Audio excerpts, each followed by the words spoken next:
Hi, everyone. Just getting everyone in. Give us a second. Nice to see you all.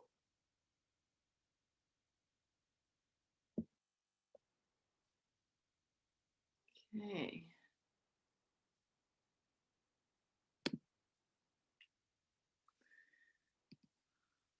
Right. Getting there.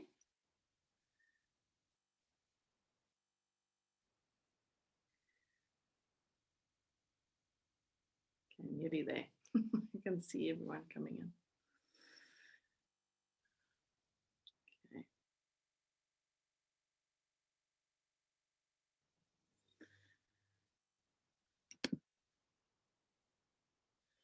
All right.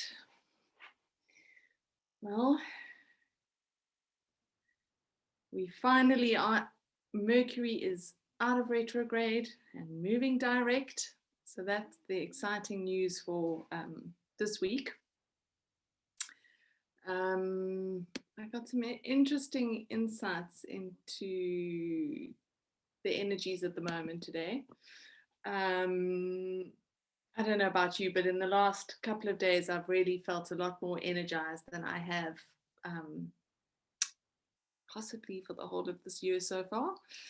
I think I'm driving my daughter nuts and the dog because I keep moving furniture around, and that's always a good sign because it means there's a positive shift in the energy. So if I've got energy to move furniture around, things are looking good.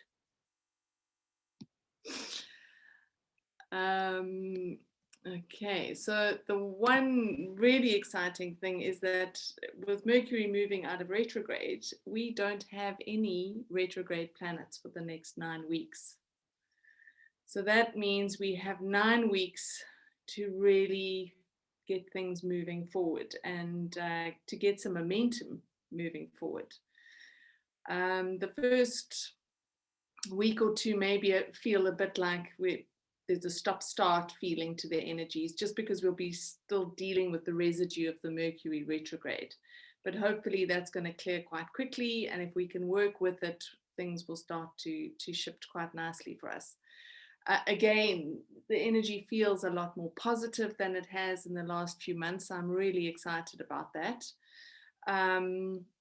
The one thing that was quite clear was that this week, particularly, while we are still in this Mercury retrograde shadow, it's important to really make time to ponder the choices that you have at this moment.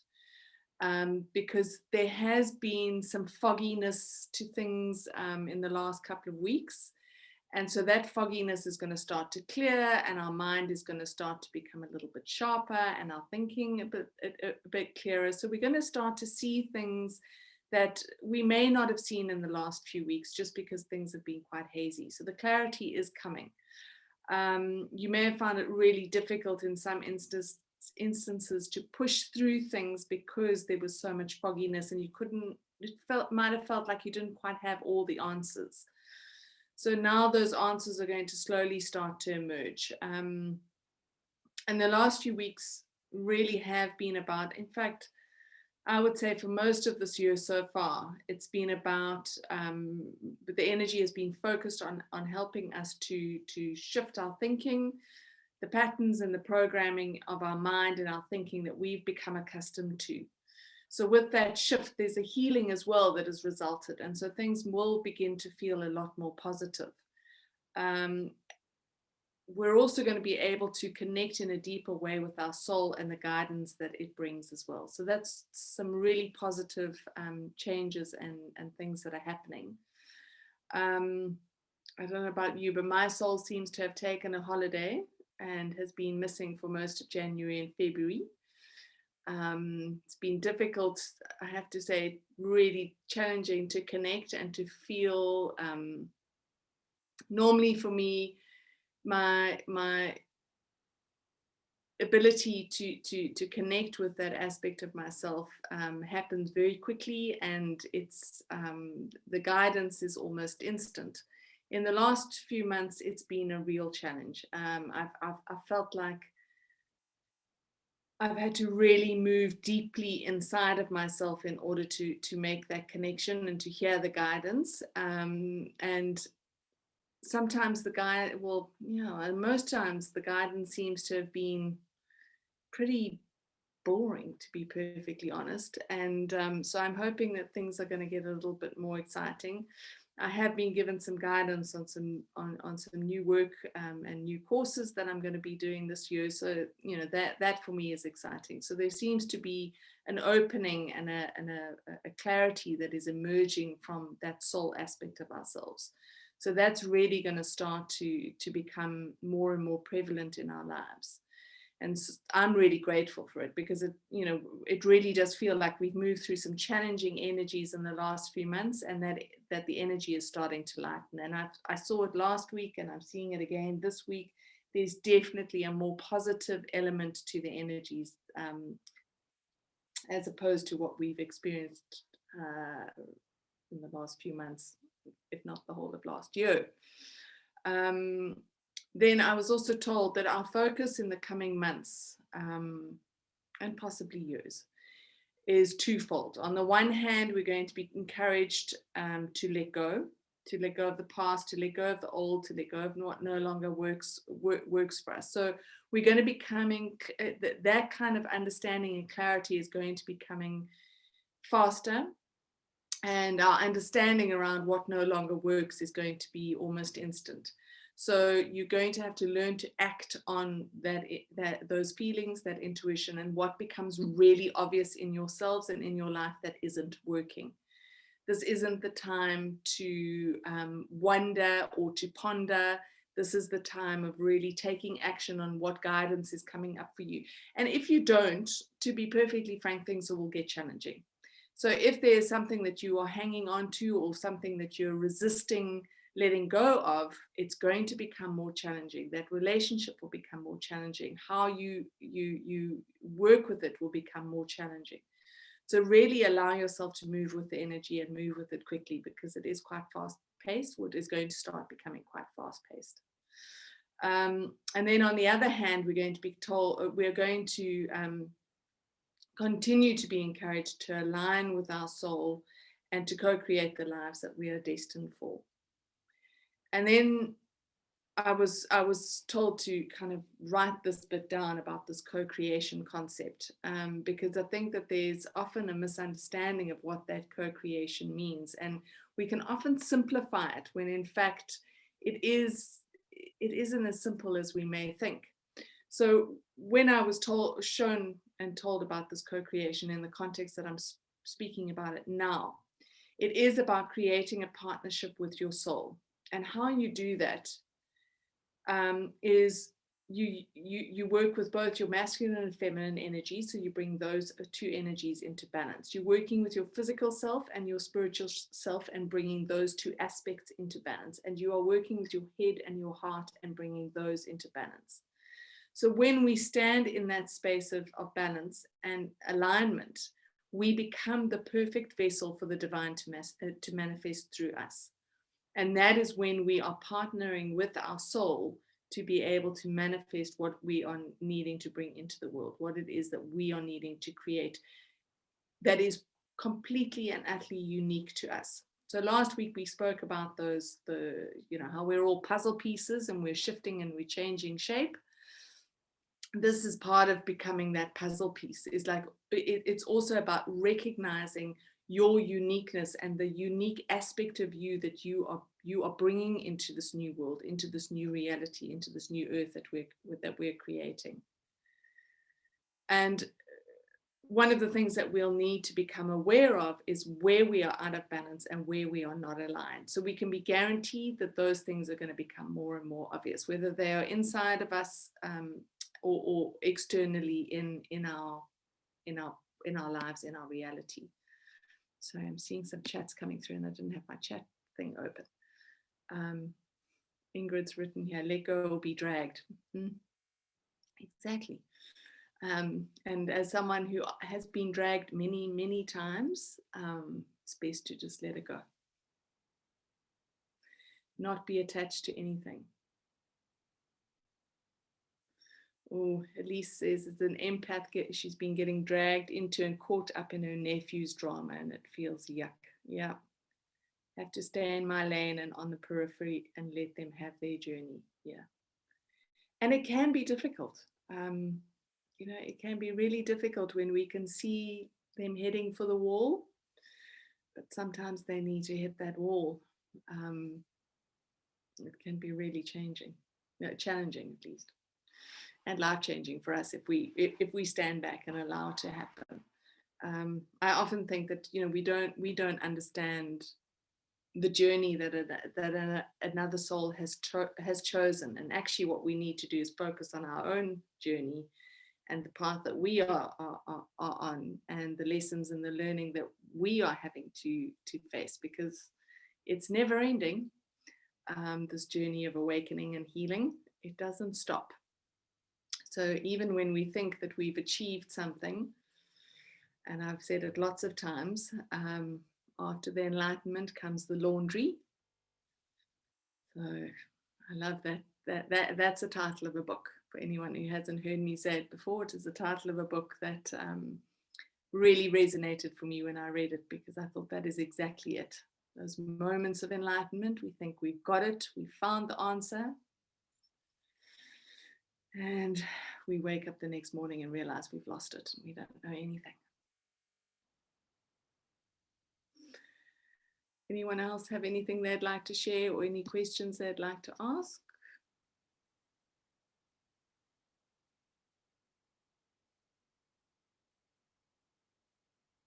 No?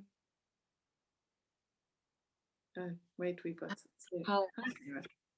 Hi, Kate and everyone. Thank you. And I also wanted to say all of your daily inspiration was just spot on for me every day this week. And I'd been having to rest a lot and sort of spend time in bed, because I thought that maybe my CFS was having it's been having a bit of an extended blip. But actually, I think what's becoming apparent to me is I think I'm at a different stage in my healing. So I think what you're saying is, it's my soul is sort of, appearing and sort of thinking, yeah, I think I know exactly what this is. I am going to have a load of blood tests and things, including an antibody test for COVID. But I do actually feel intuitively, it's just that I've gone to a different level soul-wise, and that things are sort of speeding up for me. And yeah, so I resonate with things that you're saying, and the balance thing, is going to be a key thing for me, because obviously that's been something that I really need in my life, and I recognize that. I also think with what you're saying about the next 9 weeks, it's going to be interesting to see. I do feel like my energy has picked up over the last couple of days, particularly my sort of mental capacity to do things, and on an emotional front as well, because I feel much more resilient. And it's going to be interesting to see how it evolves. What I really struggle with, and I'd love some advice from you, Kate, or anybody else, is that I'm living with my parents at the moment in Cheshire, and because of lockdown and everything else, and my dad is a very black and white person, and he is at the moment, it's very stressful to be around him, and I'm trying through all the sort of personal growth that I've been doing to take a step back from that and try to be really my adult, but it gets really hard because he's triggering me big time, and there's lots of old wounds that I can see that it's triggering. But I also feel like I've sort of tried to talk to my mum a bit about, this kind of type of spirituality and soul work and everything. And I'd love to talk to my dad about it, but it's going to be so difficult, because I think he would just not get it. And it's how, when you're saying you have to let people go against the wall, and it feels like he's getting almost worse and worse with how he sort of loses his temper and his irritation. And I'm thinking, I'm sure it's because we're in Mercury retrograde. But if I start talking about that, he just wouldn't get it and not appreciate it, and almost probably it would just be really difficult, and it would just be I know that's what's going on, but how do you describe what's going on, or do you see what I mean about these kind of conversations? And because I feel like I'm trying to come into my own and who I really am, and this is me. And I'd love to share some of this stuff, but as you say, like with the nephew, you just have to let things for other people hit a wall. We're all on different journeys, and it's how do you sort of straddle that thing? Does that make sense? Well, it makes total sense to me. And it's something that I've personally struggled with in my own journey, because I started this work 20 years ago, and I for those of you who've been on before and heard me,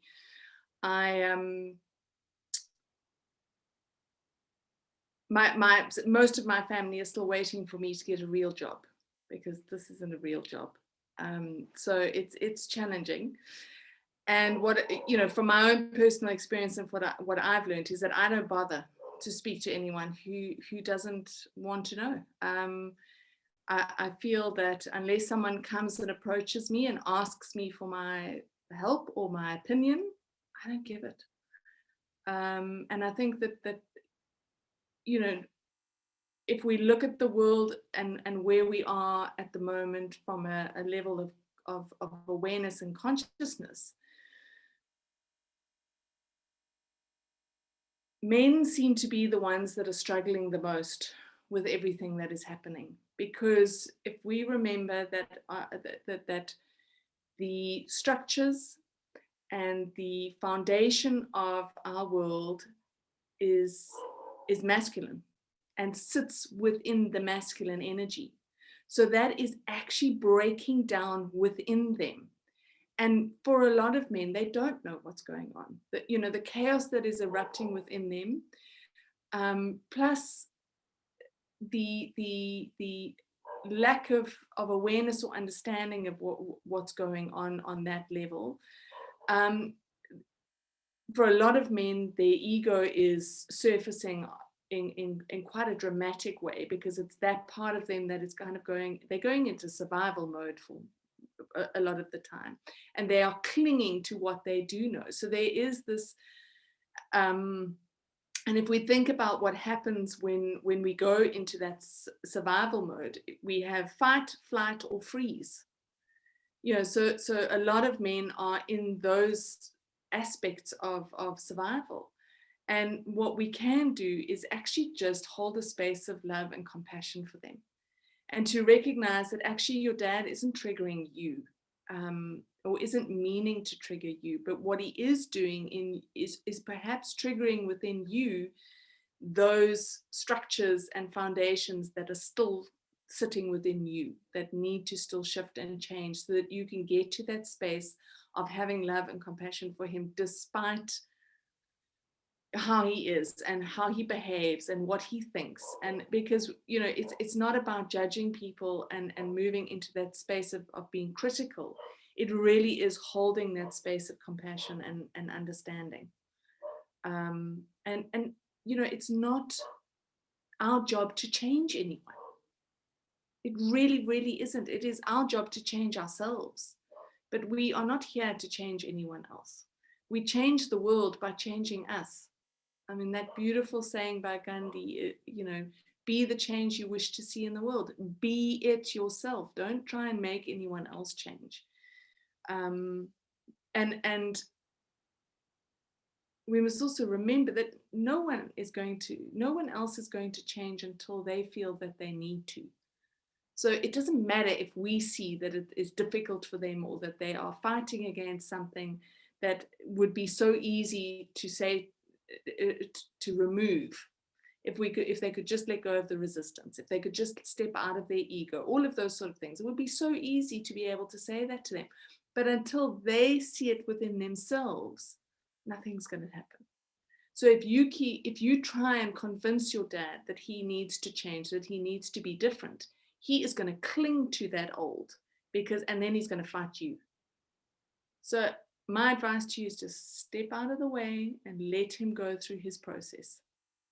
if it is triggering for you, make time to go for a walk, and find out what in you is being triggered versus it's him.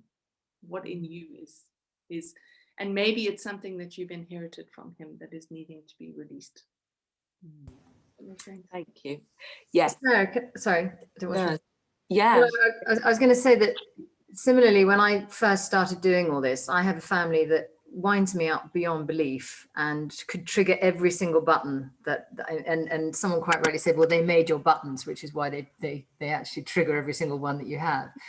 And I tried to do the thing of, because I felt good about it, living on your own or whatever, you see people, you're in the situation with your parents, they're the people you're going to talk about because you're excited about it. So you'll discuss it with them. And they are just going to blank you completely and think, I think my twin suggested I went and sat on a mountain and meditated for weeks and talked to monks. And that was her whole theory on, I'd obviously lost the plot and wasn't in the real world. So I learned just to say absolutely nothing. There's the occasional time you'll drop something in that might be, I don't know, a different perspective that's more relaxed or something. And then you wait for them, like Kate says, to actually realize they come to you because they don't feel threatened by what you're trying to tell them, that basically you're this holier than thou spiritual wonder creature and they're all idiots who are unawakened and basically getting it wrong, and they get defensive. So the situation I've had with my family is just literally ignore it. And what's quite funny is after a few years, slowly they've started to come back to me and say, about that's quite interesting and everything else, but you cannot force it on them because they just see it as you being patronizing, condescending, and makes them feel stupid. This is being put in very plain English, nothing very spiritual about it, but you have to sit back. They know you're there if they want to come to you, but at the same time, they're doing things their ways, and until they get enlightened themselves, they're just going to ignore you, and it will drive you mad. And what Kate's just said is a really important thing. Of my mother, I mean, literally, I could have murdered her every time she just opened her mouth.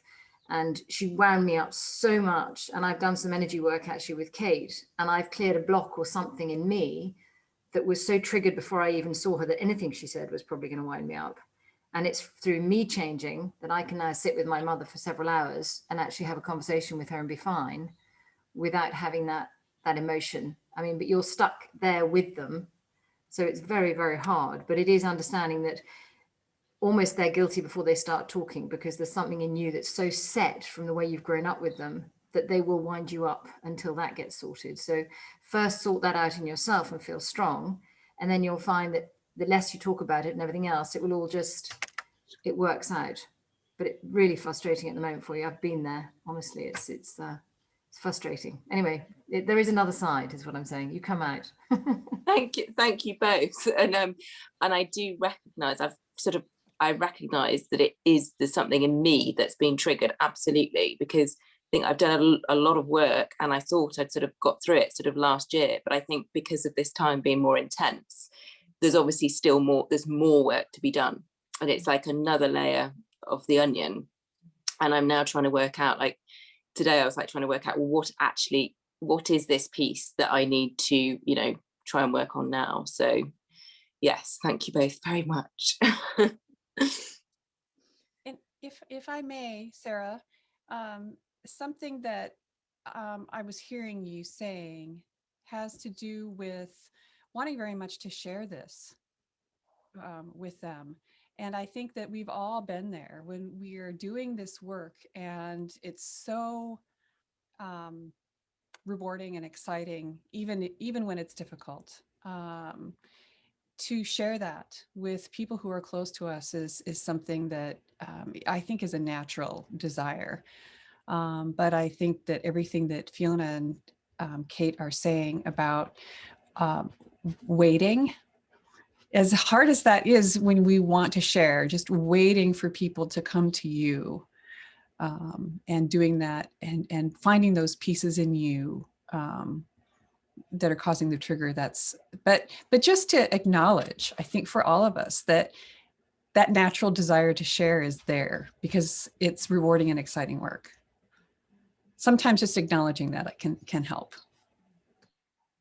Thank you. Sarah, but going still on that point, I have both my parents still live with me, and they're both over 80. And when I started this journey, I was wisely advised by Kate, until you're strong enough, don't share it, because they will break it down, which will make you start doubting yourself and the journey that you're on. But recently I've shared a bit with my father, who reckons it's amazing, the journey, but my mother doesn't get it, because in her opinion, that means her life has been meaningless. And that is very scary for somebody at age 85 to say, well, then what have I done with my whole life? So yeah, you've got to take it from that aspect as well. So yeah. Thank you, Megan. I think also you just to follow on what Megan said, is that, you know, this journey for so many of us is so special and so sacred. And often, you know, when the criticism comes or the judgment comes, especially from family who we would expect to be excited and happy for us, it can be quite devastating. And I think that, Sarah, you know, you found this group, and this is a space where you can share, where you have people who get it, who understand, who are on the same path, who are following a similar journey. You know, so if you need a space, we're here. Thank you. Hey, Kate. Hi, everybody. I was thinking about what Fiona said, because I had the same kind of relationship with my mother, wouldn't matter what she said. And she passed away about 8 years ago. And it took a few years, but I find myself often talking to her and apologizing that I didn't find the compassion. She was an alcoholic, and all the triggers that went with that is, and I've been sober for coming up on 33 years. But for those who still have their parents, I encourage you to step back and find that more peaceful space that Fiona was talking about, because when they pass, you can find it, but it's in a very different way than when they're still here. And I so often say to my mother, I'm so sorry that I couldn't be more patient.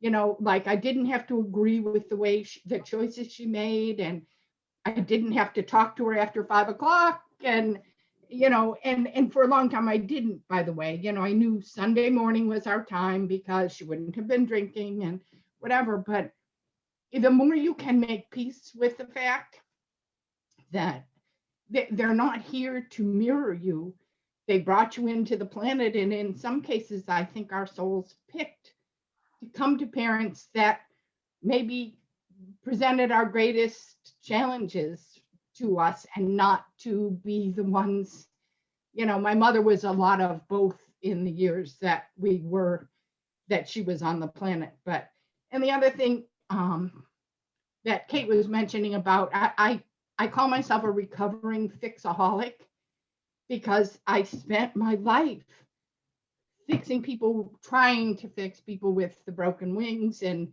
boy, if you're the fix it for broken wings, you'll get every broken bird on the planet your way. And I woke up a few years back and said, it's not my job to fix anybody. And you really can't fix anybody, because it isn't our job. And so now I share with people who ask. I step back unless somebody wants my help. With my sisters, it's the hardest, because sometimes I watch and go, really? You thought that was a good idea? And I just have found, if you just shut up, they eventually come back and start talking to you about it, as opposed to when you go, seriously? Where did that come from? And then immediately we'll put them off, and you won't have a constructive conversation. And maybe you do have something that really would help them. But if you come off in that judgment, or at least if they feel you're judging them. And you know what? There are people who will never get what you get, Sarah, because it's not their journey or not their choice or not whatever. And that's okay too, because some of us come on, if you think a long time ago it was described to me, there's souls that come onto the planet and they're kindergartners, and there's souls that are born. Like I have a couple of nieces and nephews that were literally, 3 years old and wiser than some of us. So everybody comes in at whatever level their soul is, or probably more accurate, whatever lessons their soul has chosen. And they might be completely different than our lessons. And it isn't ours to say that they're doing it wrong. And my experience is, especially having spent a lot of years dealing with addiction and things like that, is until people hit the bottom, in a lot of cases, they're never going to even want to change. And sometimes they hit the bottom and they still don't want to change. And that's hard when you love somebody to watch. But anyway, for what that's worth. Thanks, Nancy. Thank you. Kate, just on that point of being a fixer, I mean, it was great from this group earlier in the year when you told us all not to get involved with the drama, because I tended to get involved with other people's dramas, try and fix it, sort it. You have this sense that you're, an arrogance really, that you know what's going on and therefore you can fix it.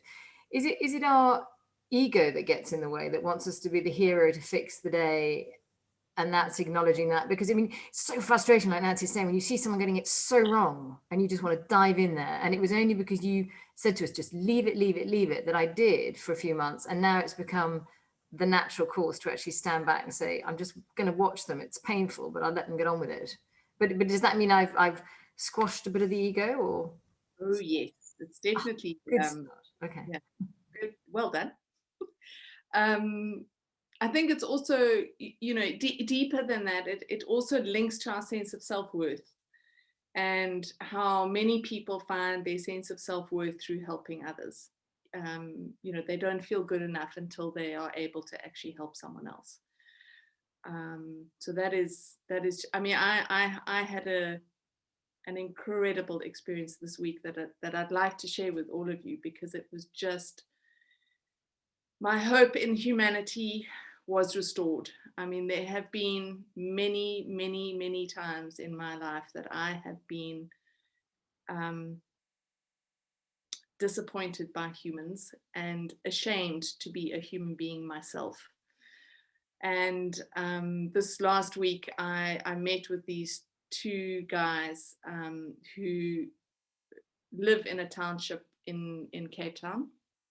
And for anyone who hasn't seen what a township in Cape Town looks like, they are filled with shacks that are literally built out of cardboard, corrugated iron, and whatever else that they can find. And they are literally one on top of the other. They're the size of probably a bathroom in our houses, and they often house an entire family in there. And anyway, I met with these two guys who live in one of these townships in Cape Town, one of the big ones. And they have started an organization called Langa for Men. Langa is the township that they are living in and come from.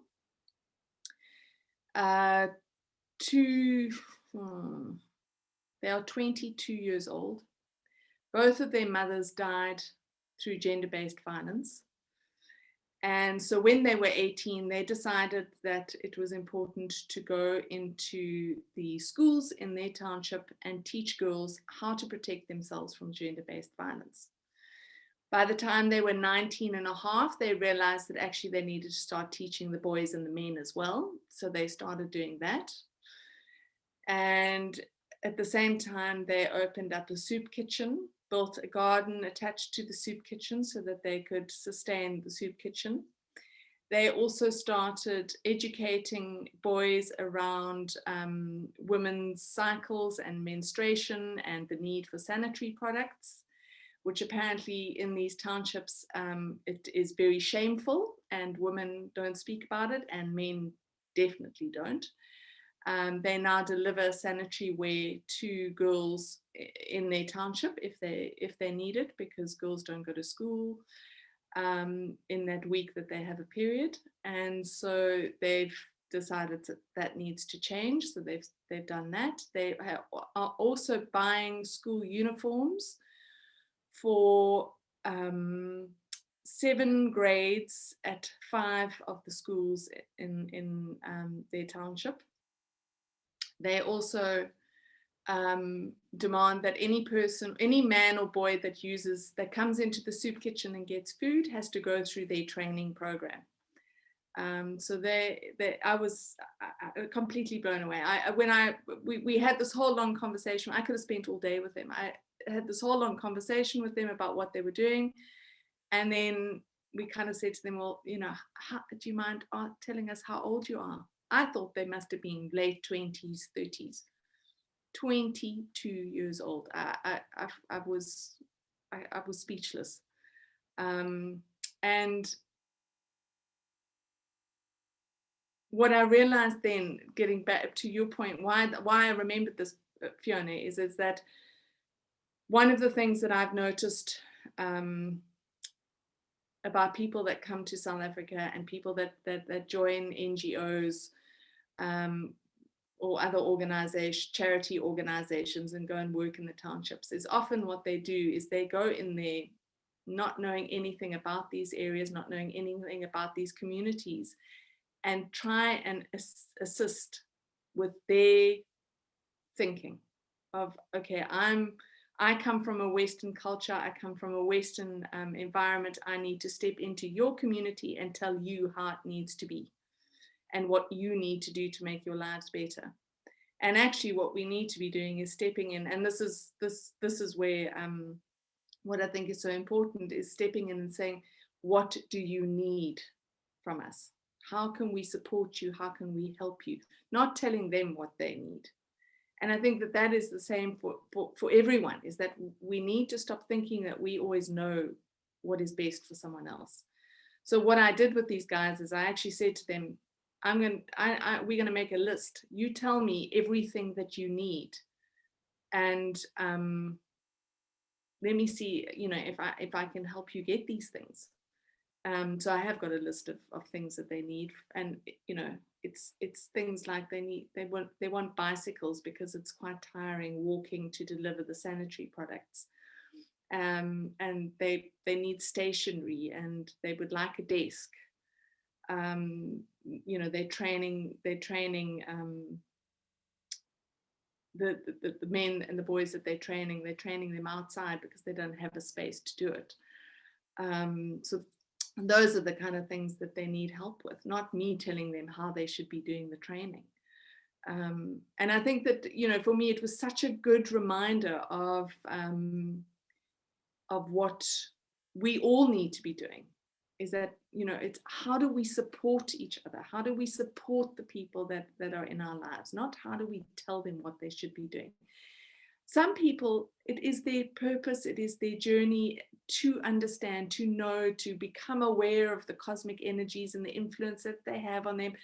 And, for me, it was the reason I started doing all of this and reading the collective energies and tapping into the collective field is because I was interested. I wanted to know what the hell was going on, because I half the time I couldn't understand why I was feeling so awful, and why if I was feeling particular things and my friends were feeling the same sort of things, and I'd have conversations and they were not spiritual at all, couldn't have, they knew nothing. So it was my wanting to know that enabled me to find a way to figure it out and to get the answers for myself, and then decided that I was actually going to share them with everyone that belonged to my mailing list, because by signing up for the mailing list, you guys have asked for that information. But it's not, it's not for everyone to know. Some people don't need to know what's happening. It's not their purpose. Thanks, Jennifer. I'm actually going to send out an email and create some kind of PayPal thing where I can get donations for these guys and get things going. I'll send that email out in the week. So thank you. Lynn's just mentioned she watched a little video this week called The Little Soul and the Sun. Oh, that sounds cute. It explains about how other souls take on a role to us so that we can experience things. Really beautiful, and gives another perspective on the role of our parents and friends, etc. Oh, that sounds good. I'm going to definitely make a note of that. The Little Soul and the Sun.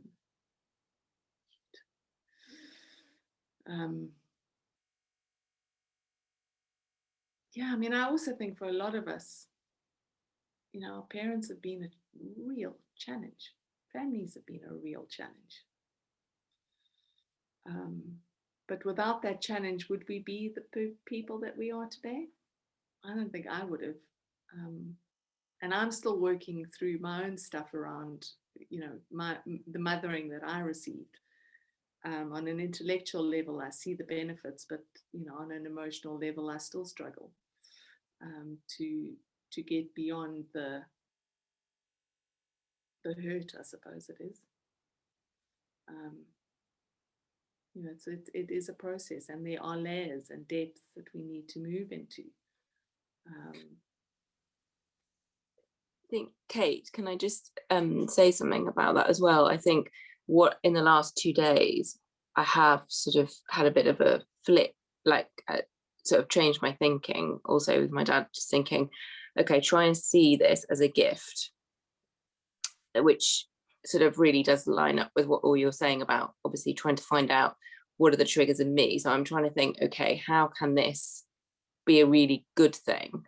I think what I really struggle is when he, you know, when he's, yes, there's the bit about me wanting to inspire them, and I totally get that from what all of you said. I think it's when he's quite attacking of me, that's when it's really challenging, and I'm trying to stay, you know, bring up my boundaries, which is something I've been working on hugely.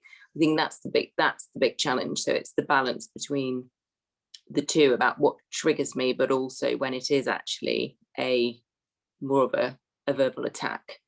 And he's definitely this week, I think, gone into, he's talking to me like a little girl, even though I'm not acting like one, because I'm being very, so that is hard. But I am thinking, okay, like you're talking about having compassion. I'm sure, I think in the lot, like there's been a shift for me in the last, as I say, 2 days, 24 hours, but it takes so much energy. And I think, yeah, it does. Hey, what's the thing you taught us about protecting yourself, hand over thing, and you zip yourself up every morning. So before you even go downstairs, when you get up, you've protected yourself. I don't know if you do that, Sarah, but I find it invaluable because it stops everybody just, maybe you can remind us, Kate, I can't remember, left hand over right hand. I always get the hands the wrong way around, but it's just something that protects you and just stops everybody else's negative nonsense getting into you and making you feel rubbish for the rest of the day. Over to you. That's brilliant. Thank you. I don't do that. Yeah. Sarah, I'll see if I can share that information with you on email. Thank you. That would be brilliant. Thank you. And Lynn's just put a link for the little movie. I'm going to try and save that link.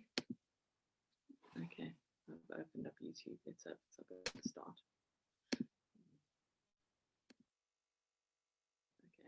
Oh, there we go. The Little Soul in the Sun. I've read that. It's a Neil Donald Walsh book. Oh, that's cute. I've read that book to my children. That's quite an old one. Okay, I like Neil Donald Walsh's stuff. For anyone that doesn't know, he did the books Conversations with God. Okay.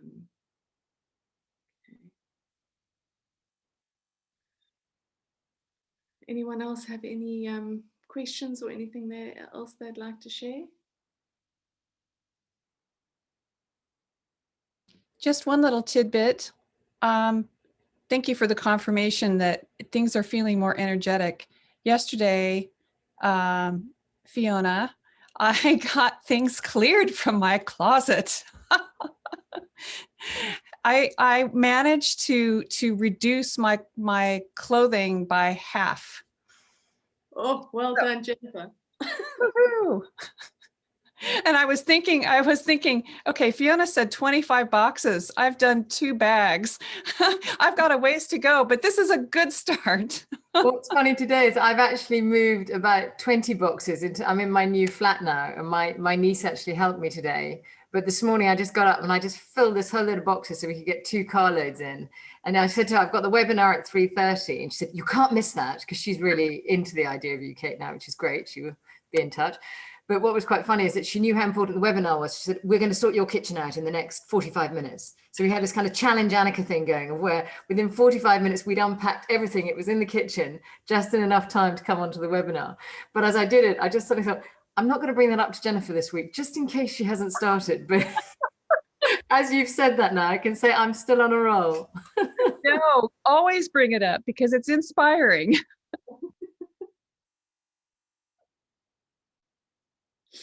Well, since this has been a theme, I must say I've had to look at my closets as well, and a little bit managed to clean out 1 yesterday. Got another 3 to go. So it's definitely, Fiona, it's inspired a lot of us, I think. I'm just going, is it inspiration or is it the ego having a competition? Should we work that one out? Well, I think it's more a case of I know I need to do it. And then the reminder is hearing your journey. For me, it's accountability. If I've said it out loud to people, then, and they ask about it, then it's just good accountability, right? Reminders. It is.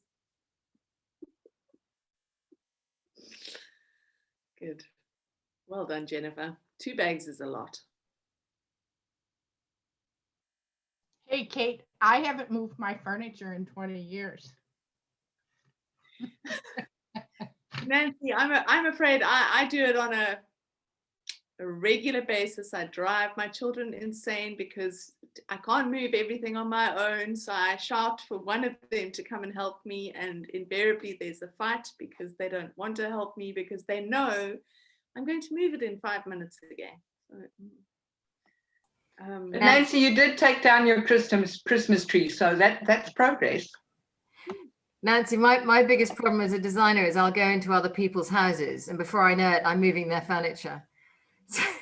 So the whole room has been rearranged. So something else probably I'll have to step back a bit on. But when I get to your house, be warned. No, when you come, Fiona, you can rearrange the whole darn thing. Good luck. My house is about this big by this big, so there's a limit to where you can move things. But I'd welcome it.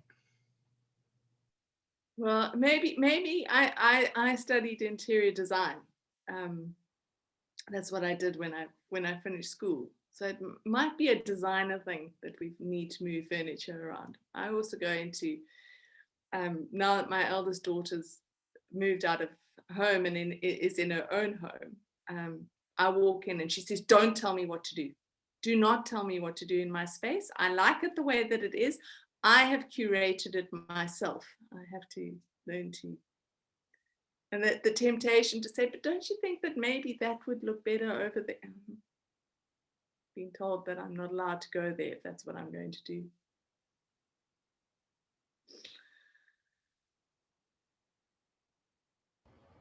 Kate. Hi, Anita. Nice to Hi. see you. Thank you. Yeah. There were things I had to do for a while, so sorry that I missed 2 of them, but I've watched the recordings, of course. I have a question around the soul thing that you were talking about, and it's funny when you said earlier that you've been finding the sort of communication channels and connection with your soul for the last few months quite difficult. I've definitely been finding that, and funny enough, it almost culminated to one of the worst places this week, but ironically, well, I had to deal with it, and I had to like really talk to my soul about it and go, this can't carry on, and and it found its own resolution, quite a really amazing resolution. You know, I mean, so, you know, that thing of asking your soul in the morning, what your soul, and I mean, there were some mornings where my soul would start saying something. I go, okay, that's it. I don't want to hear anymore. You've triggered me. I don't want to hear it. I don't want to hear it. And I just walk away. I'd go, I might listen to you later. I'm not interested. I'm just not interested. It was hysterical. And this somehow, this week, it's like my soul and I found a kind of middle ground, like we found a way of meeting each other, you know, because it's very difficult sometimes to hear what your soul has to say, and you're like, that's so easy for you to say, you know, you're up there, you're not the human down here, you know, you don't get it right now. Yet I know that the part, and then I stand there and I go, and I know that you're me, and I didn't even understand, how can you be me? So I had that kind of feeling of, it's so strange, you know, the choices I've made over whatever, 40 years, the choices I know that I've made as a soul, yet some days it's very difficult to reconcile those choices, why I made them in that exact way,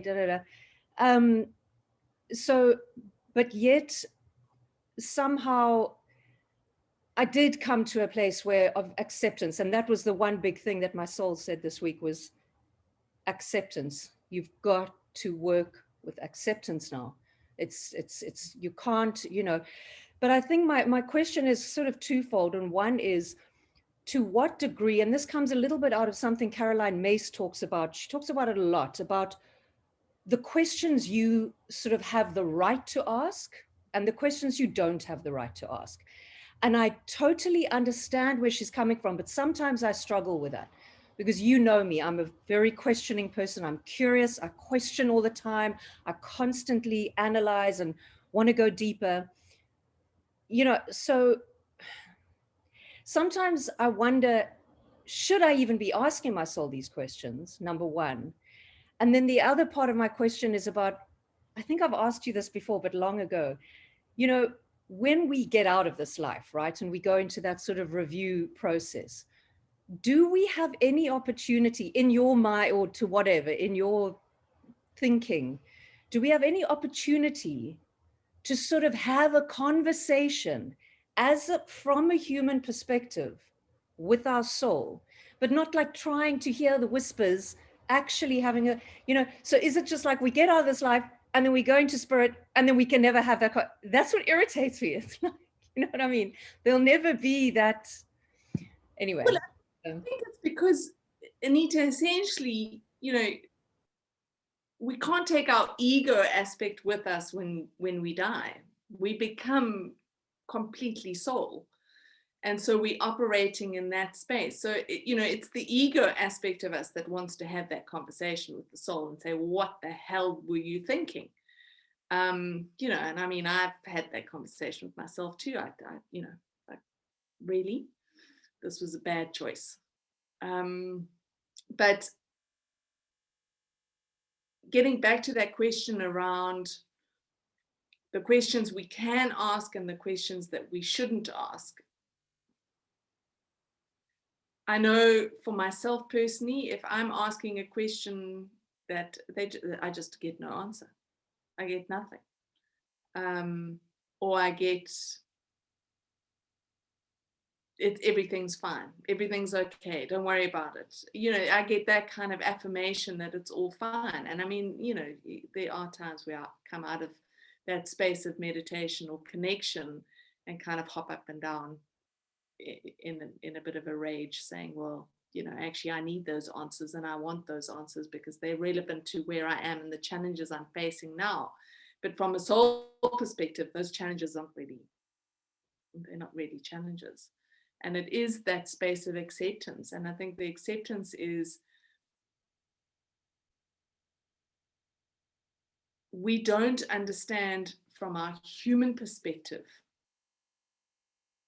the journey that our soul has chosen for this lifetime, because we can only see where we are right now, and we can only see the perspective that we have now on the past.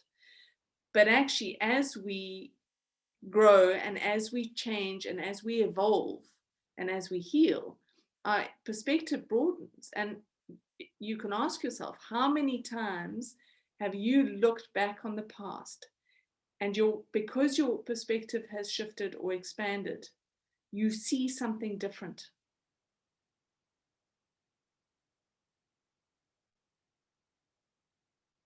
We can have had an incredibly traumatic, difficult, or challenging experience at some point in our life.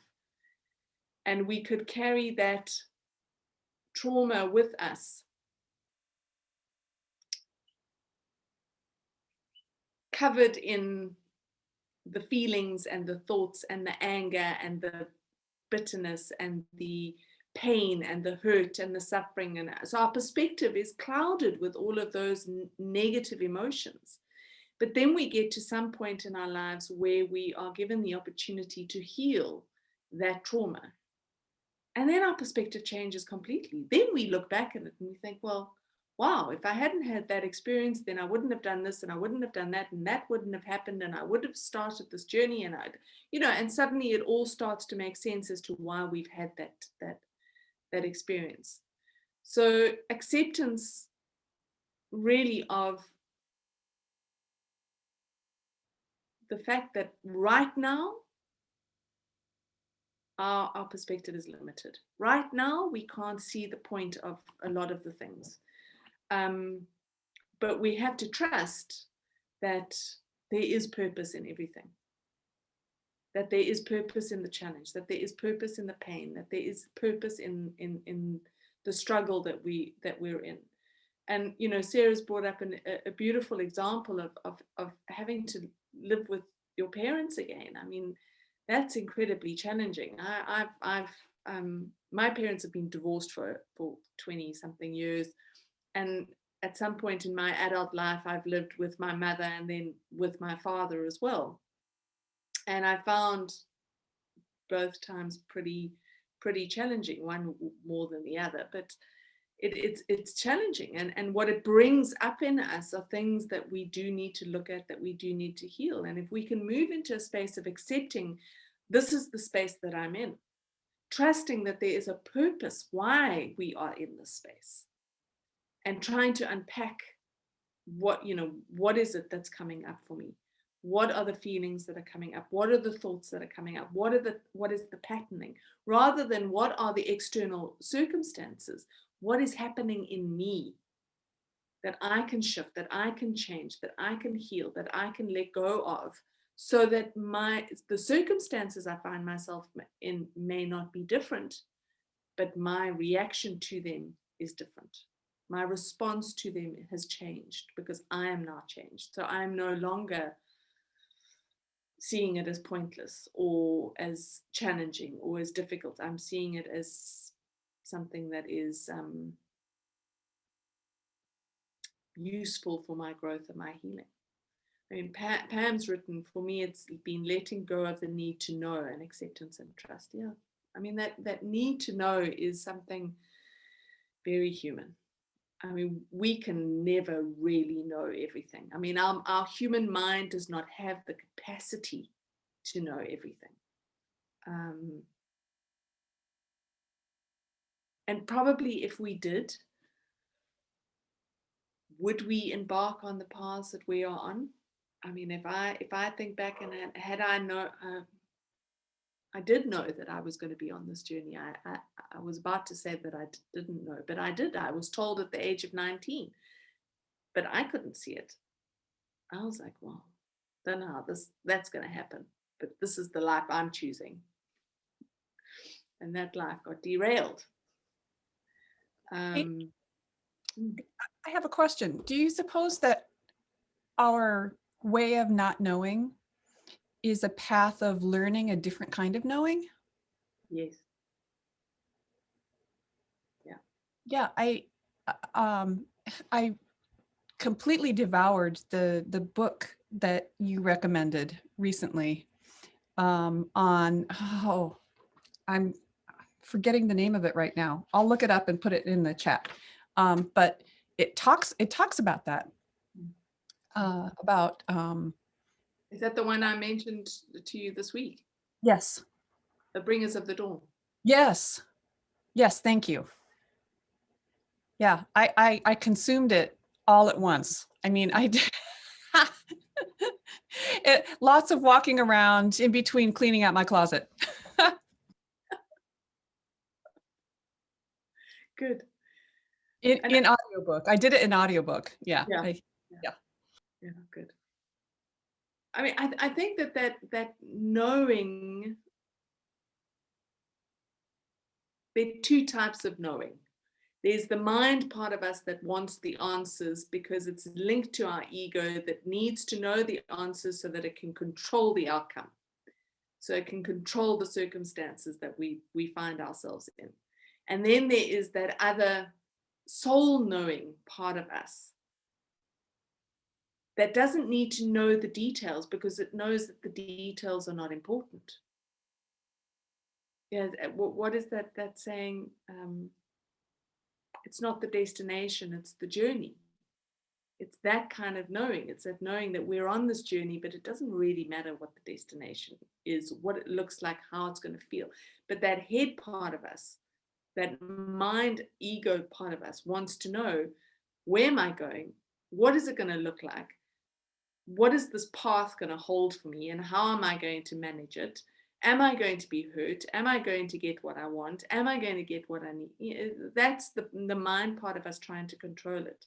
But when we let go of that and move into that soul knowing, that is when the miracles happen. That is when life unfolds in a way that we could never, ever have imagined, because the mind is limited. We're trying to work it out. We think, okay, well, this is how I could imagine it being. Meantime, the soul has decided that it's much grander than that, much greater than that, much more amazing than what our mind could ever conceive of. And it is, Anita, it is challenging to move into that space of soul knowing. I mean, it really is. And all of us are challenged in some way by that.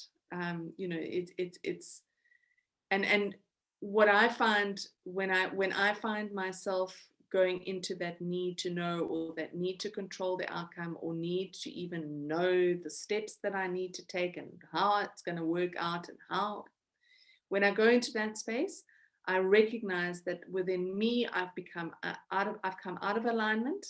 I'm out of balance in myself in some area, and I look to see, where is that?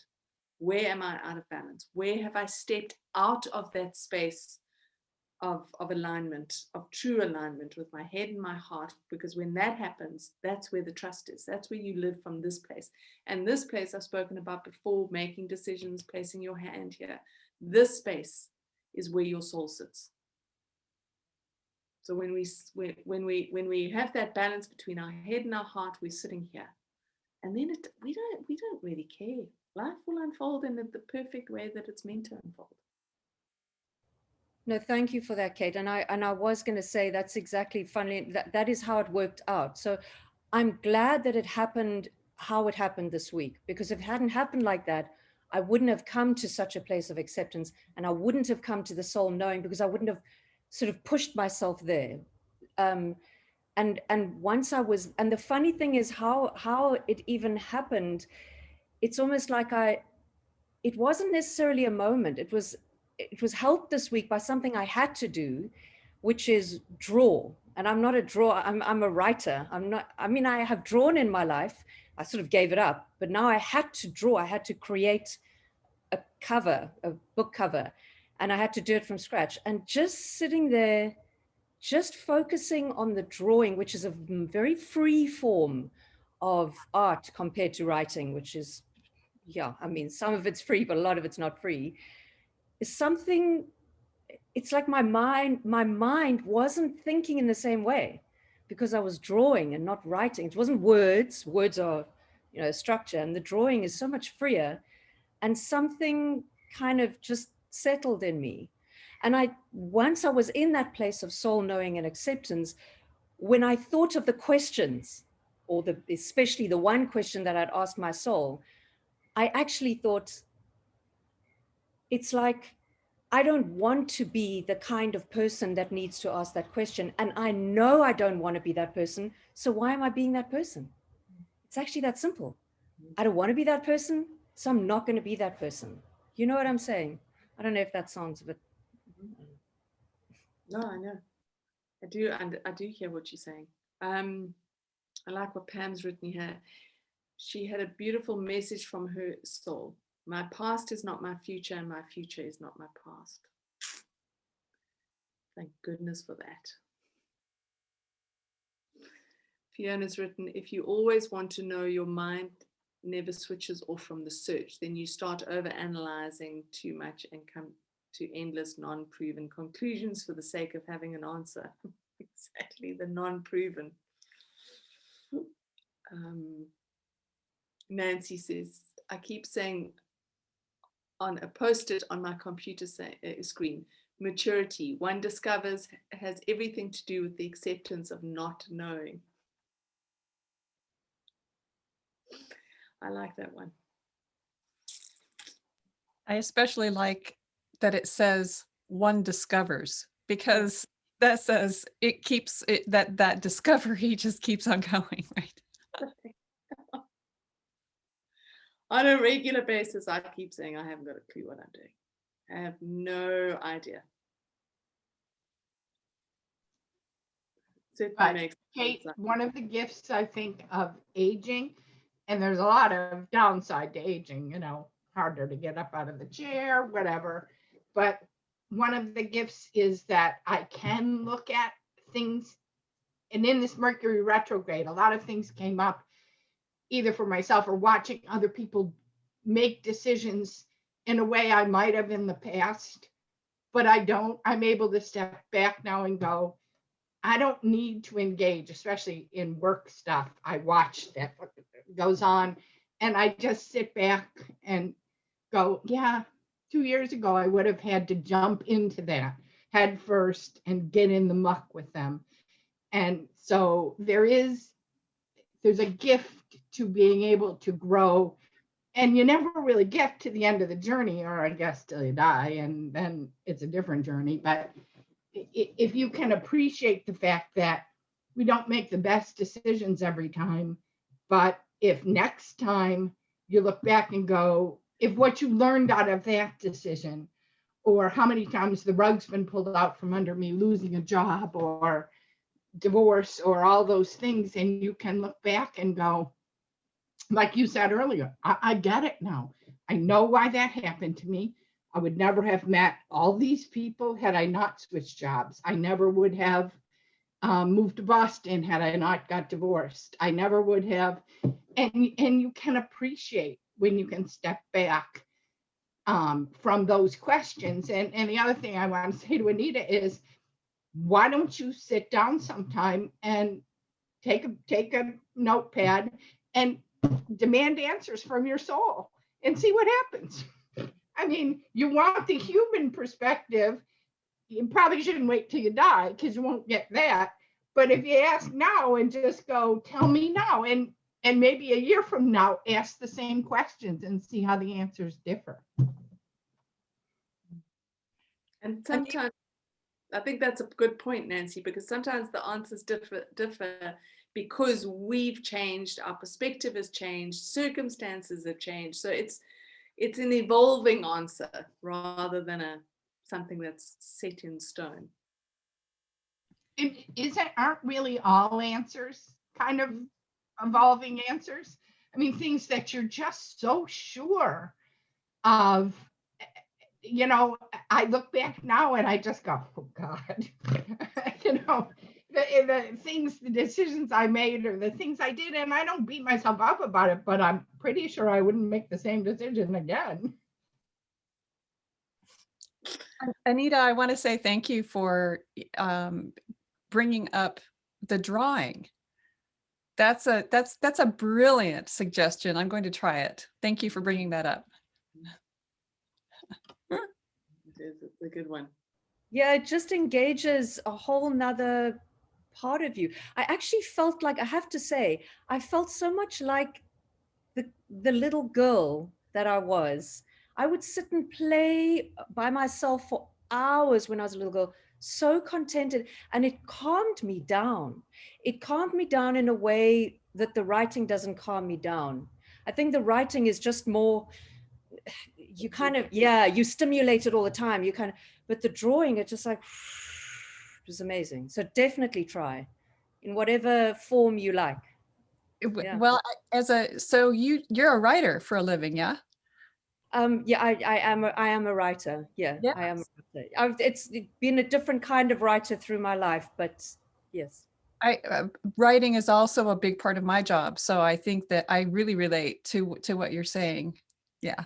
Then it'll Totally. definitely be worth it for you. Definitely. Yeah. Thank you. Pam, thank you. That's a good one. We make choices with the wisdom of now.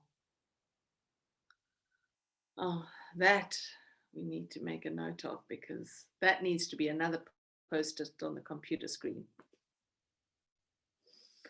How many times have I spoken with clients who have so many regrets around the choices that they've made in the past, because with hindsight, they can see perhaps a different choice that they think they should have made.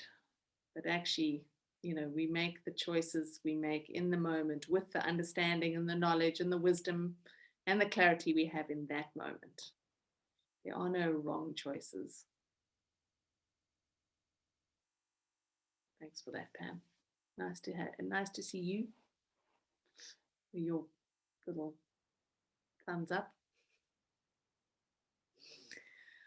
Okay. Anyone else have anything else they'd like to share, or should we get into some meditating?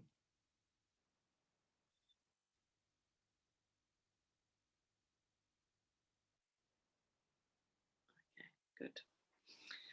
All right, so allow yourself to settle into a comfy space.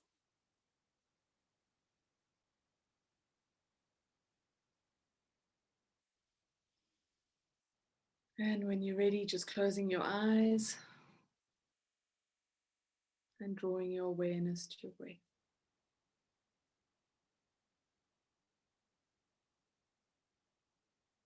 And just take a couple of deep breaths and allow yourself to settle into this space, into this time, and into this moment.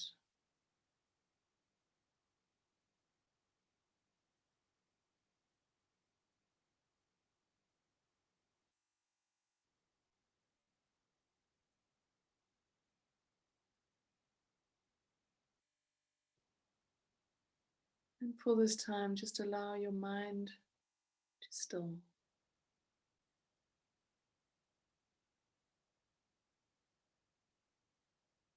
And your body to calm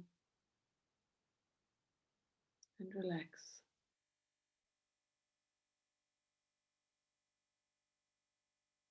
And allow yourself to let go of any worries, any concerns, any fears, anxieties, anything heavy that you're carrying at the moment. Just let it go.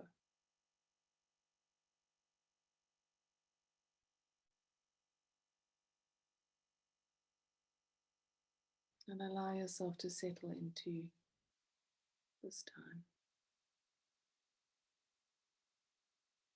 and into the space that we're creating together.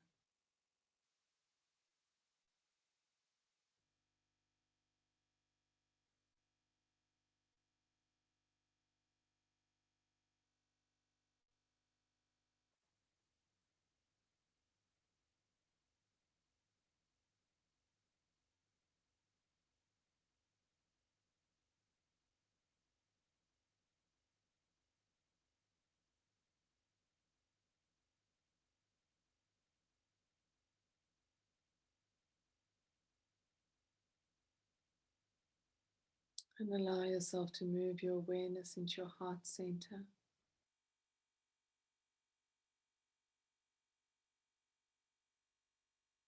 And just breathe into that space, allowing it to open and expand.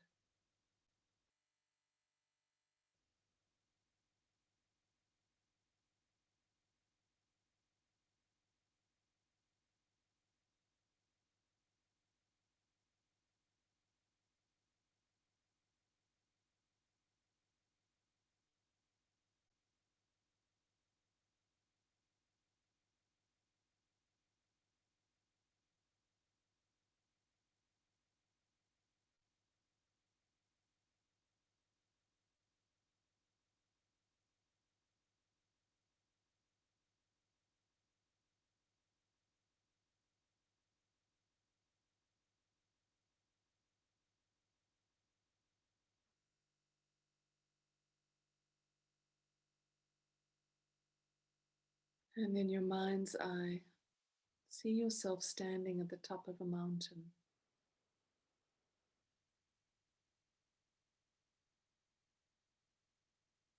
And on the horizon, you can see that the sun is just beginning to rise.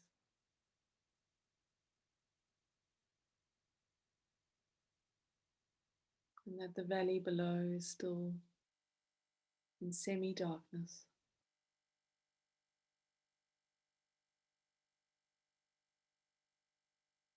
And you allow yourself to just find a comfortable space on the top of the mountain where you can sit, where you can connect with the sun as it rises.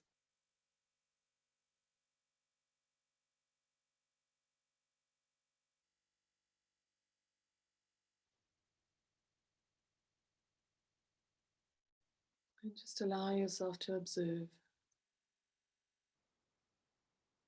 as the sun rises above the horizon.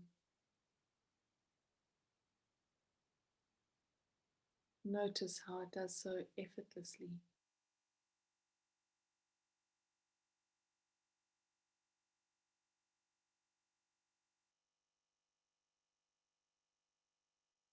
Notice how the sky lightens,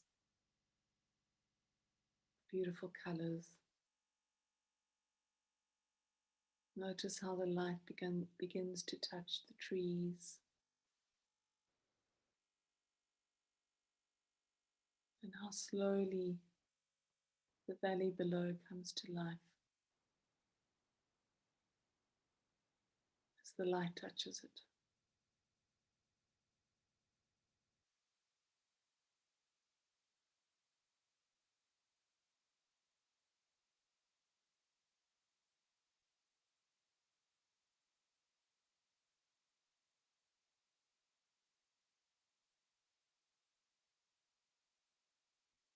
And feel the light of the sun as it touches you.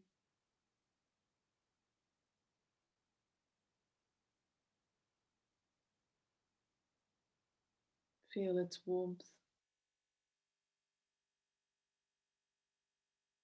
And allow that warmth and light to radiate within you.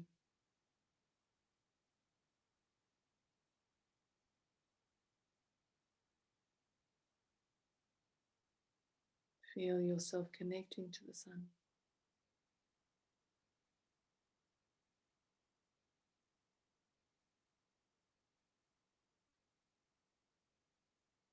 And recognize it as a source of life on this planet.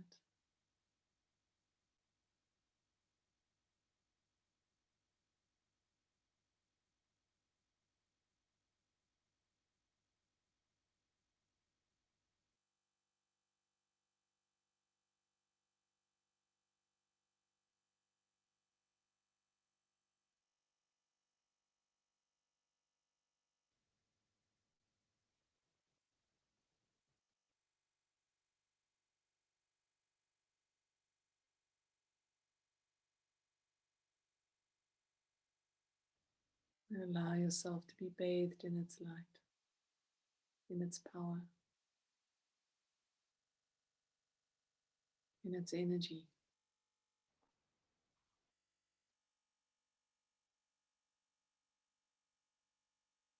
And feel that light begin to move through you and its energy begin to pulse within you.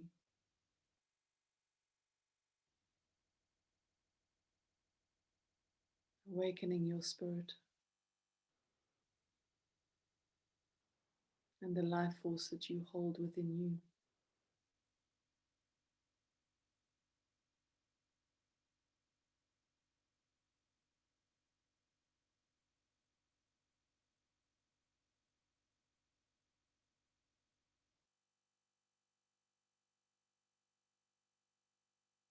Feel this life force strengthening, growing and expanding.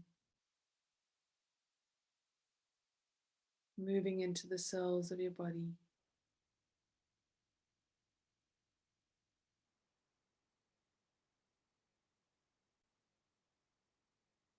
Igniting these cells with life, with light.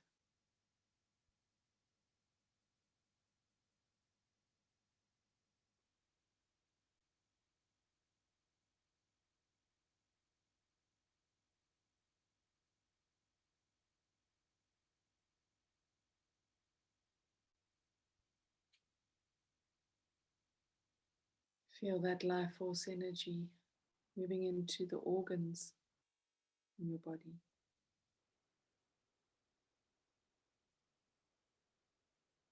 Moving into your heart, your lungs, your spleen, your gallbladder, your liver, your kidney.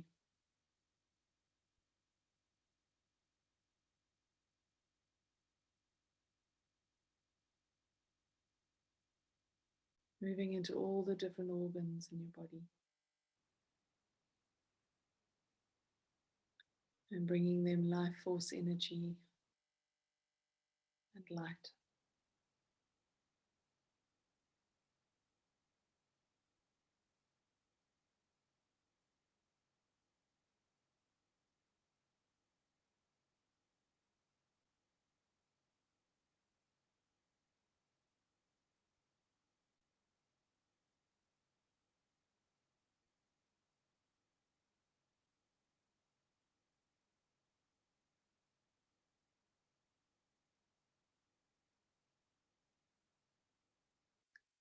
Feeling that life force energy and that light beginning to move now into the bones, into the joints, into the ligaments, into the muscles, into the blood.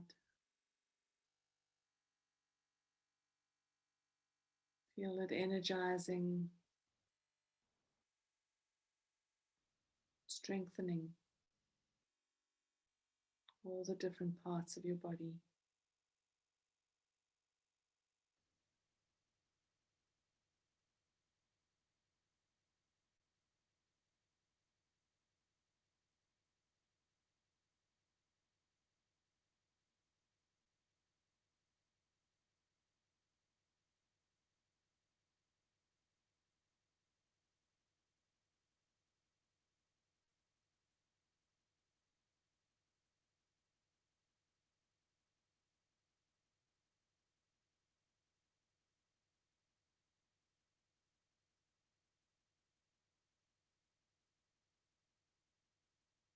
Feeling it beginning to move up and down your spine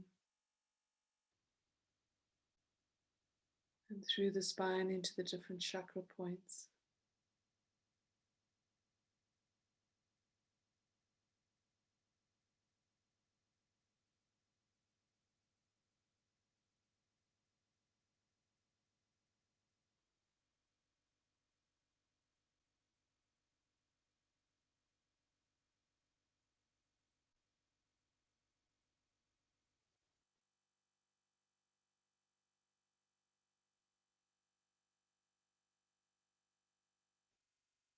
And feel your energy field, your energy bodies.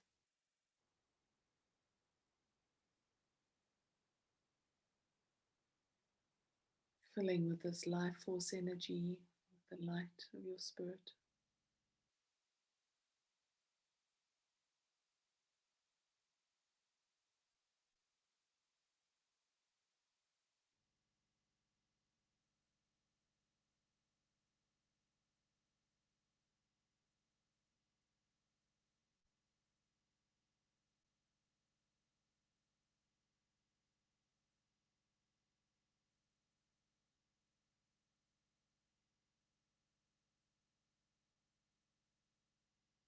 And any areas in your body that are feeling pain or discomfort, tension or pressure, resistance. Just allow this life force energy and the light to move into those spaces. And feel the pain and discomfort ease, feeling the resistance melting away.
And now slowly bringing your awareness back into this time and into that space, into this space.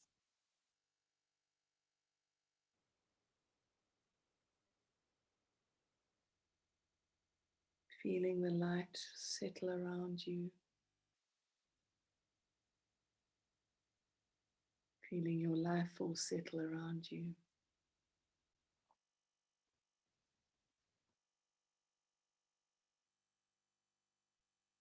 Just take a few deep breaths.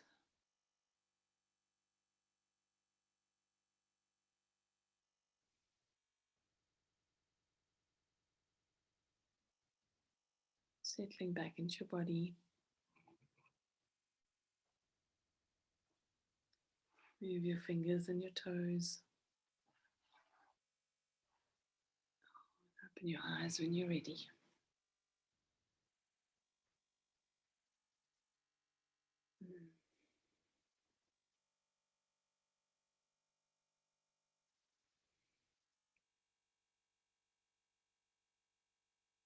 Obviously, we're going to need energy for this week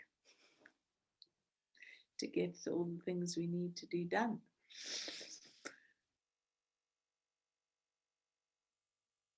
Thank you, everyone. That was good.